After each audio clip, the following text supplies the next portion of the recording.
সে জাহান্নামে যাবে। কেউ যদি নামাজ না পড়ে আল্লাহর কোনো ক্ষতি করতে পারবে, সে নিজের প্রতি জুলুম করলো, সে জাহান্নামে চলে যাবে। প্রিয় ভাইরা, এই কথাটাই মহান রব্বুল আলামিন বলেছেন, রোজা ঠিকই রেখেছেন কিন্তু আপনাকে নামাজ আদায় করতে হবে। কোথায়? ঘরে বসে। মসজিদে আসতে হবে। রাসূলুল্লাহ সাল্লাল্লাহু আলাইহি সাল্লামের যুগে দুই কাঁধে ধর দিয়ে তাকেও জামাতের কাতারে দাঁড় করিয়ে দেওয়া হতো। অন্ধ ব্যক্তি থাকলেও তাকে জামাতে আসতে হতো। কোনো সময় জামাত থেকে তাদেরকে রুখসাত দেওয়া হতো না। মহান রব্বুল আলামিন কোরআনের মধ্যে বলেন, কি বলেন? ওয়াইজা কুনতা ফীহিম ফাআকামতা লাহুমুস সালাহ। ইয়া হে রাসূল, যুদ্ধক্ষেত্রে, যুদ্ধ তো বুঝেনি না, যুদ্ধ বুঝেন, জিহাদ বুঝেন? জিহাদ তো আজকে আলেমরাও বুঝে না, সাধারণ মানুষ আলে বোঝে না। জিহাদ কি?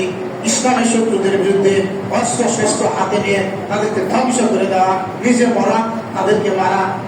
রাসূলুল্লাহ সাল্লাল্লাহু আলাইহি ওয়াসাল্লাম বদরের যুদ্ধ ছিলেন, উহুদের যুদ্ধ ছিলেন। এই কথা আল্লাহ বলেন, ওয়াইজা কুনতা ফীহিম ফাআকামতা লাহুমুস সালাত। হে রাসূল, যখন আপনি যুদ্ধক্ষেত্রে থাকবেন, তাদের নিয়ে সালাত কায়েম করার ইচ্ছা করেন, হাল তাকুম তাইফাতুম মিনহুম মা'ak, তখন ওই যুদ্ধক্ষেত্রে সৈন্যবাহিনী থেকে একদল আপনার সাথে নামাজ পড়বে। ওয়াল ইয়াখুযু আসলিহাতাহুম, আর একদল অস্ত্র হাতে নিয়ে পাহারা দিবে। অস্ত্র বুঝেন? আমি যদি এখানে অস্ত্র রাখি, বলবেন ইমাম সাহেব তো স্টেন গান রাখছে, রিভলভার রাখছে। আরে নাদানের দল, মূর্খের দল। রাসূলুল্লাহ সাল্লাল্লাহু আলাইহি যুগে যখন সাহাবীরা যুদ্ধক্ষেত্রে নামাজ পড়তেন, তখন একদল নামাজ পড়তেন, আর একদল নামাজ বাদ দিয়ে অস্ত্র হাতে এই কাফেরদের পাহারা দিতেন। আর আপনি ফতোয়া দেবেন কি? এই নামাজ বাদ দিয়ে অস্ত্র হাতে দেবেন। কোরআন বুঝেন? তাহলে কি বলা হলো? ফাইজা সাজাদু ফালিয়াকুনু মিন ওয়ারাইকুম, যখন তুমি সিজদা শেষ করলা, যারা পিছনে থাকলো তখন আরেকটা দল এসে নামাজ শেষ করবো। মানে কি? যেমন সবাই চায় রাসূলের পিছনে নামাজ পড়তে, যুদ্ধক্ষেত্রে এক দল রাসূলের সাথে নামাজ পড়বো, আরেক দল অস্ত্র পাহারা দেবে। এক রাকাত পড়ার পর তারা পিছনে চলে যাবে, আরেক দল এসে রাসূলের সাথে নামাজ পড়বে। তারা কি করবে?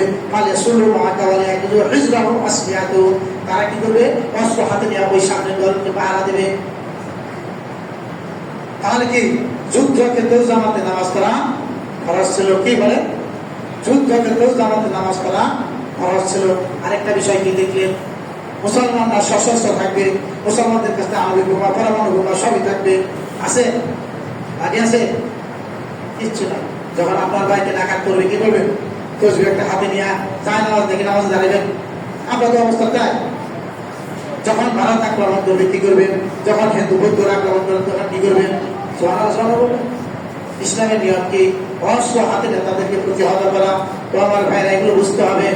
আর এই আয়াতটা বললাম এই জন্য যে যুদ্ধক্ষেত্রে মানুষকে নামাজ থেকে জামাত থেকে একা নামাজ পড়ার রুখসাত দেওয়া হয় নাই। আল্লাহ রাসূলের একটি হাদিস আছে, আন্না রাজুলান আমা ক্বালা ইয়া রাসূলুল্লাহ সাল্লাল্লাহু আলাইহি ওয়াসাল্লাম লাইসা লি কায়দিন ইয়াকুদুনি ইলাল মাসজিদ ফারাখাসালাহু ফালাম্মা ওয়াল্লা দাআহু ওয়া ক্বালা আল তাসতামিদু বিস-সালাহ ক্বালা নাআম ক্বালা আযীব। আল্লাহ রাসূলের একটি হাদিস, এক ব্যক্তি অন্ধ, সে বলল, ইয়া রাসূলুল্লাহ, বাসা থেকে মসজিদে নিয়ে আসার মতো কোনো লোক নাই, আমি একা, তাহলে আমাকে বাড়িতে নামাজ পড়ার অনুমতি দেন। রাসূল বললেন ঠিক আছে। সে যখন চলে যাচ্ছে তখন আবার রাসূল জানলেন, হাল তাসমাউ নিদা বিস-সালাহ, ও আমার সাহাবী, তুমি কি নামাজের আযানটা বাসায় বসে শুনতে পাও?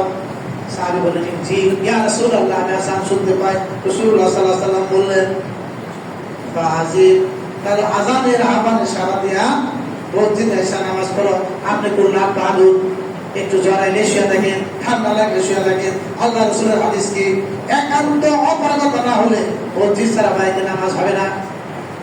আপনাকে হাদিস বানায় বলছে বাসায় নামাজ পড়া? আমরা তো তাই করছি।